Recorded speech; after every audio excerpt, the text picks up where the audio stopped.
Hello everyone, welcome to today's video. Today's video is going to be about how to fix Housing Bank cannot log in Jordan. For that, the first thing that you'll have to do is make sure that you're searching for the correct app on your device. If you're trying to open up the app, search for Iskan Mobile on your device and then what you'll have to do is make sure that the credentials that you are entering are correct. Once you have done that, what you'll have to do is head over to your quick settings and switch between your Wi-Fi and mobile data. You can also try toggling airplane mode on and off on your device.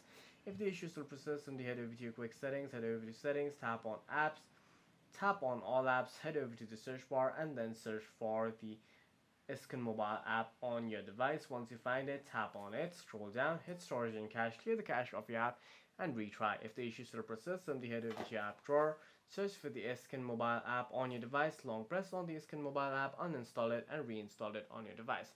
You can also try it on a web browser.